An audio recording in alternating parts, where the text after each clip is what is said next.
All right. Hello, first grade family. So the week of April 27th is now on the Trenton Learning Hub for our distance learning. And anything that the students have to complete that is in the folders, you can also find on your students' Seesaw. So we are going to start with the Learning Hub.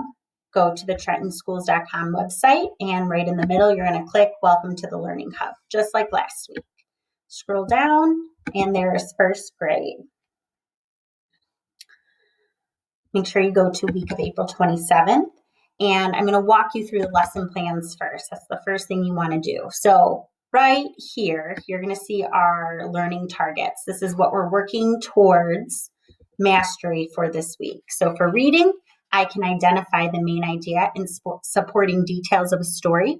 For writing, I can write a personal narrative about something I have done during my time at home that includes 2 or more sequenced events, includes details and temporal words, or sometimes the students will know them as transition words such as first, next, then, last, etc., and providing a closure to the writing.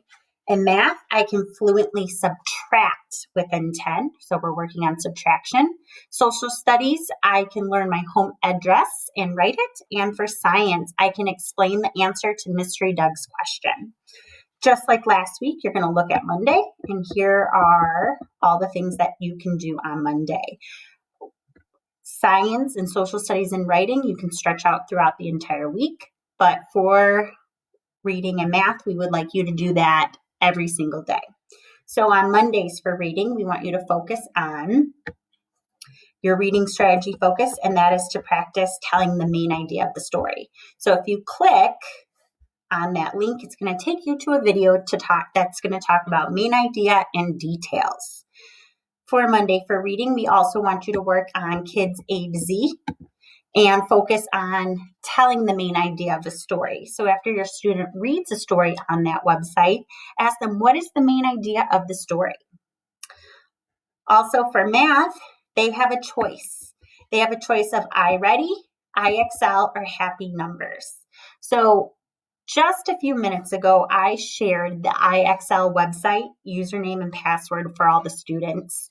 I know last week, a lot of parents and also discussing with the other first grade teachers in the district, iReady at times can be very low level learning. So it seems like there's a lot of review questions about alphabet, a lot of review questions about really basic math. So we decided to share the IXL website. Now for IXL, all you have to do is go to IXL.com. You're going to type in whatever it says on the card I shared with you, and you're going to go to first grade. So at first, when you go to the website, you're going to see different topics, and we're going to see topics for math and topics for language arts. So if you go to math, and your student's going to see first grade, and there's 254 skills for them. Now, there are many, many, many different topics in math, and they are free to practice any of these topics. But as you notice, some are highlighted, and these highlighted topics are what we're focusing on this week. So we urge students, if they're choosing to work with IXL, to go through your highlighted or the starred topics on their account first, and then they can go ahead and browse any of the other topics. Also, for language arts, instead of using iReady, you can use this for language arts. And this right here, same thing. You're going to see a lot of first grade topics. And if you keep scrolling down, you're going to notice some are highlighted or starred. So if you're choosing, or your child is choosing to use IXL, go through the highlighted topics first and the stars first before they do any other type of topic in IXL. Okay, so that's a little quick intro to IXL for you. Of course, if you're not comfortable and not ready yet just to throw out another website username and password, stick to the iReady, stick to the happy numbers. So if we go ahead and go back to our lesson plan for the week, we're going to notice science, Mystery Doug. If you click it, it's going to take you to the video. Social studies, we're learning about geography and meat on a map. Click it, and it's going to take you to a read aloud of that story. Tuesday. So for reading on Tuesday, either do iReady or IXL. For Tuesday, we have the performance task. So you can see it in the math folder, or you can see it on Seesaw. Wednesday, we go back to Kids A to Z. For math, we go back to iReady, IXL, or Happy Number Choice. They have those options to choose from. Thursday, for reading, do iReady or the IXL for language arts. For math, we have a math game, and you will find directions for that math game in the folder. Friday, we're going to go ahead and we're going to do Kids A to Z. And for math, iReady, IXL, or Happy Numbers. For the week, we're working on writing. We're working on our personal narrative. So we're really going to have the students write about something that they have been doing during this time off. For science, we are really learning about how does hand sanitizer kill germs. And for social studies, we are going to be watching the video of the Read Aloud Me on a Map, but we're also going to be practicing how to write our home address and how to say it. So that is the lesson plan. Now, if we go back to the Learning Hub, you're going to see the folders. And in the folders for week of April 27th, for ELA, we are going to see our must-do personal narrative. If you open it up, we're going to get some directions for that. You are able to print this out, this template out, or use any type of paper that you have in your home. In order to get this writing to me, you can submit it on Seesaw, or you can email it to me. This narrative rubric, this is how we are going to grade that writing. We're looking for these type of things in the writing. So once you open that up, you'll see what we're looking for. Now, here's an optional. This is if you're choosing to have your child do it. It is a graphic organizer about main idea and details. That is also going to be on Seesaw for you, or you can print it out from here. If I go back to the folders,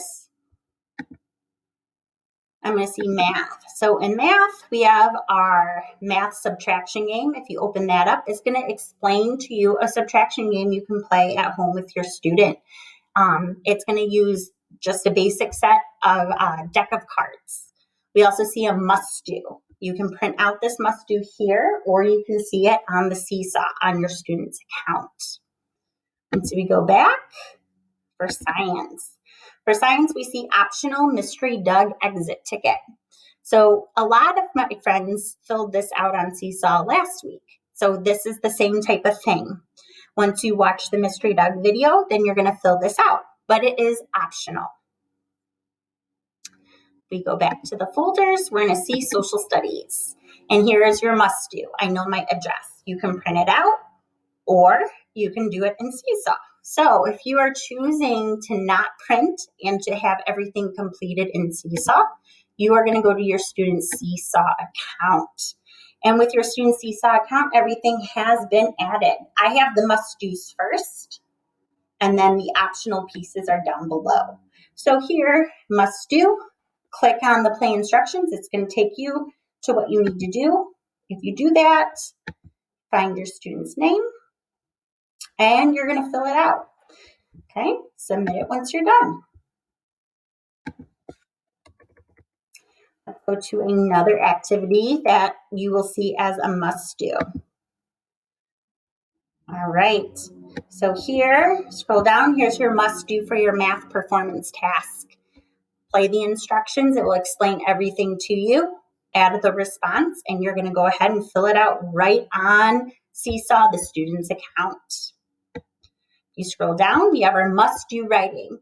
Now, this doesn't have an actual template that you are going to actually do in Seesaw. At this time for writing, what I would like you to do is to write on any type of paper you have at home, or if you have a printer and you want to print the template, you may. But I actually want to see the student's own handwriting on this. And then once they have completed their writing, you can add response, find your name. And here you're going to find photo or you're going to find upload. And that's where you can actually take a picture and it will load it right into the screen. Or if you upload it on your computer and you save the picture from your child's writing to your computer, you can upload it that way. But for the writing, I definitely want to see the student's handwriting completing this activity. Then if you scroll down, you have your optional main idea and details. Now with this, if your child is choosing to do the optional work, you can use this many times. So if your child read a book at home and they want to fill this out, they can fill it out. Come another day and they read a different book and they want to do this again, they can submit another response for another book. And then down here, we keep on scrolling. I'm going to change this. It's not going to be a must do. It is going to be an optional piece, and that is the exit ticket. So optional. And that's going to be after they watch the Mystery Dog video, they can write about what they learned from that. Same exact template as last week, but we're going to use the same one throughout the whole distance learning plan for science. So everyone has gotten a new password and new username for a new website. It's called IXL. If your student's eager to try one, or if you are ready to add another one to everything we have, feel free to do so. If not, stick to iReady and Happy Numbers. Always let me know if you have any questions at all. And happy learning.